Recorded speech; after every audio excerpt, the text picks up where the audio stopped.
Tuig 1533, bisag sa dakong hulga sa Roman Empire, si Nicholas Copernicus maoy nangahas nga mipagawas sa iyang nadiskobrehan sa heliocentric.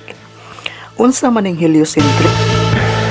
Sistema kini sama sa atong solar system nga diin ang sun maoy na sentro og gituyukan sa mga planeta. Sukwahi sa geocentric nga diin maoy doktrina sa Roman Empire nga ang atong planeta maoy na sentro og gituyukan sa sun, moon, stars ug ubang mga planeta, ug kini maoy gipanudlo sa simbahan sud sa dugayng panahon aron sa pagpatuo nga kita maoy pinaka-special nga nilalang sa tibuok kawanangan. Apan ining pagbulgar ni ining nadiskobrehan ni Nicholas Copernicus, dinhi nautingkay ang ubang taga-Europa sa unang higayon nga dunay mipagawas og laing isyu sa heliocentric nga sumpaki sa doktrina sa geocentric. Apan swerte lang si Nicholas Copernicus nga wa pahamtangi og silot sa Roman Empire nga diin igo lang giyam-iran ang gianunsyo ni Copernicus. Nakita tingali sa taga-Roma nga way igong makinarya si Copernicus aron sa pagsabwag ning maong discovery. Apan bisan pa man sa pag-isnab sa discovery ni Copernicus, mihimo og counter affidavit sa publiko si Saint Augustine aron sa paglubag sa realidad nga diin mipagawas og pamahayag nga matud pa. When there is an apparent conflict between a scripture passage and an assertion about the natural world grounded on sense or reason, the literal reading of the scripture passage should prevail. Kini ang gipatukma sa ilang Biblia sa Jeremias Kapitulo 44, versikulo 28 ug Buhat Kapitulo 5, versikulo 29 nga matud pa. Kung magtandi kuno ang pulong sa balaang kasulatan ug sa kaalam sa tao, mas ipalabi jud ang pulong sa balaang kasulatan. Apan ang wa damha sa pipila ka mga vloggers ay ang mga free thinkers di ay nga maoy na intriga sa gipublikar ni Copernicus. Mikuyanap og milawong pagmaayo ang maong isyu sa heliocentric versus geocentric. Og diri na nga hinahinay gasugod ang unang ang-ang sa science revolution. Sa wailangan, sa dihang murag natayog na ang Roman Empire sa maong isyu, diri na nila gideklarar ang Inquisition.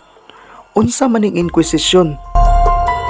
Usa ka department nga police power sa Roman Empire nga diin maoy mopahamtang sa pag-implementar sa matang sa death penalty nga pinakabrutal o pinakabarbarik nga silot sa kamatayon sa kasaysayan.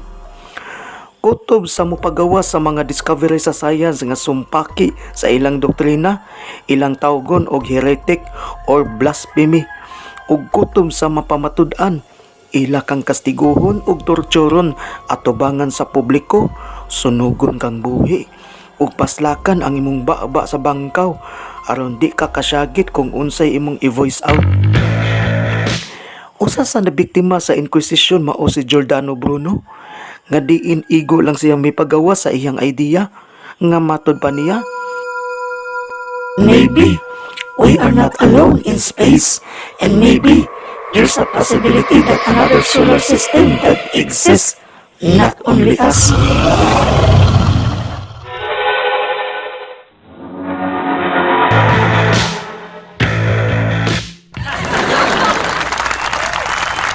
dinhi miulbo ang kaspa sa simbahan ug sa wailangan, gisilutan si Giordano Bruno sa Inquisition.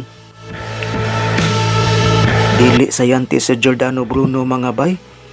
Usa lang siya kayano nga profesor nga igo lang mipagawas sa iyang opinyon bahin sa discovery ni Copernicus, pero ang iyang kamatayon maoy nakapakurog ug naghatag og dakong kalisang sa industriya sa siyensya. Ug kini maoy nakapatiurok sa science industry sa pipila ka katuigan. Maoy hinungdan nga gasagunson ang pandemic ni ining mga tuiga kay way mga scientist nga nangaha sa pagpublikar sa ilang mga discovery kung unsaon pagpakgang sa mga virus tungod sa kahadlok sa kabangis nga Dark Ages sa Inquisition. Si Galileo Galilei nga usa sa mga banggiitan nga astronomer ug suod pa jud nga higala sa Santo Papa nga mao si Pope Urban VII nga diin sa dihang iyang giimbento ang teleskopyo. Giisip pa gani nila si Galileo Galilei sa mga opisyal sa Roman Empire nga hero sa maong henerasyon tungod sa iyang pag-imbento sa teleskopyo. Sa dihang iyang gisugdan sa pagtuki ang discovery ni Nicholas Copernicus, dinhi iyang nakumpirma nga sakto jud ay si Copernicus. Apan bisag nahibaw siya nga sumpaki kini sa simbahan ug mag-ungaw sa kamatayon kung ang discovery sa siyensya sumpaki sa pagtuo sa simbahan sa Roma. Kampante gihapon siya nga iya ning gianunsyo sa publiko kay lagi suod siya nga higala sa mga obispo ug mga emperador. Nagtuo siya nga mapanalipdan siya sa mga dagkong opisyal sa Taga-Roma ug ma-exempted siya sa Inquisition tungod sa daghang kontribusyon nga iyang nahatag sa Roma. Apan sa gihapon, subo palandungon mga bay nga wa makaikyas sa kabangis sa simbahan si Galileo Galilei. Bisag sa iyang pangidaron nga 69 anyos ug duna pagisakit sa arthritis, gisentensyahan gyapon siya sa death penalty. Sa dihang gipakita ni Galileo Galilei ang laing-laing matang sa deadly weapon para isilot ni Galileo Galilei, dinhi napugos siya sa paglubag sa pag-anunsyo nga nasayop lang siya sa iyang discovery. Tuod man, igo lang gipaus-usan ang iyang kamatayon. Imbis gi-tortured sama sa naandan nga Inquisition, gipreso siya nga way kaon-kaon hangtod nga namatay. Dili na maihap kung pila kalibo ang giluba sa mga abusado nga emperador sa Inquisition ug sud sa pipila ka tuig nga nanglabay. Kini mao'y nakapahinay sa impluwensya sa relihiyon. Samtang gatago-tago ang mga researchers sa siyensya nga daw murag nahimong underground ang ilang operasyon sa pagtuon sa pagpanuki-duki, hangtod nga nag-unay sa pagsinumpakiay ug gainilugay sa gahom ang mga obispo ug misangko sa pagtukod og lain-laing grupo sa relihiyon nga gipanguluhan ni Martin Luther.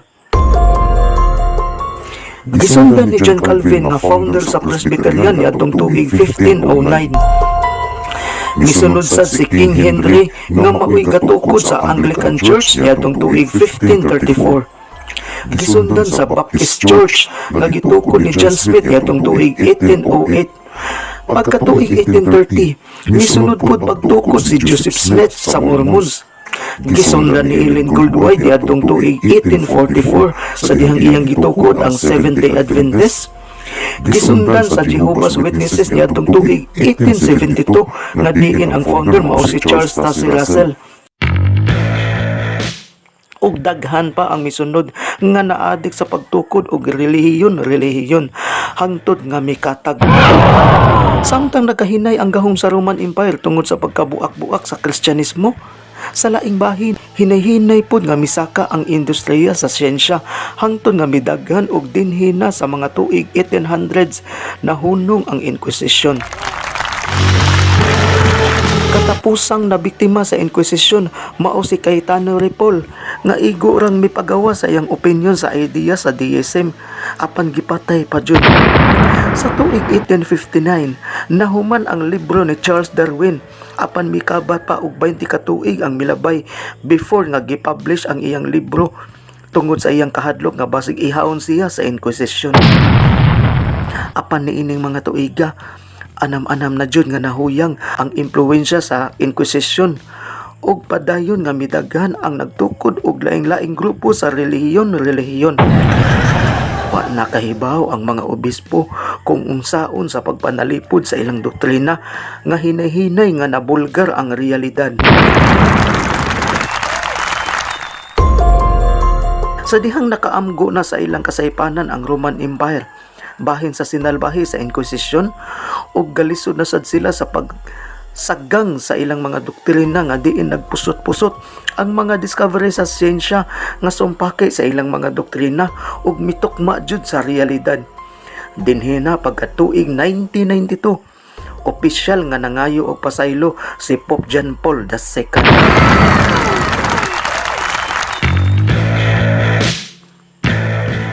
The Age of Reason and Enlightenment.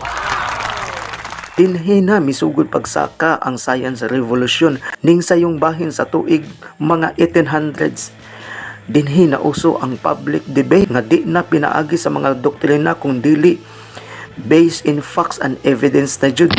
Sa laktod pagkasulti, ang pag-ari di ay ni Magellan sa Pilipinas sa tuig 1521, salin sa bangkaruta na lang di ay sa Roman Empire. Kitang mga ignorante sa Pilipinas, way kalibutan nga kita maoy sunod nga gibiktima sa maong virus sa ilang pamatasan. Apan dito sa Europe sa 1600s palang daan, hinay-hinay na diay nga nakaamgo ang mga katawhan dito. Samtang sa laing bahin, kung sa Europe na uso ang colonial mentality sa mga Caucasian race, sa pikas bahin sab sa Asia, wa sad magpaapiri ang tribo sa mga nagkadaiyang kingdoms and dynasty of barbarians na uso po day dito ang crab mentality o slavery. Nahibaw mo kinsani nga mga races, way lain mao ang mga dilawan nga mga Mongolian race. Kung unsa ang kaysaysayan ani, kini maoy sunod na tong biktimahon sa Inquisition. Ay stay, di man di ko katultol. Alas sige sa part 3 pohon, rock and roll na tong tanan mga bay.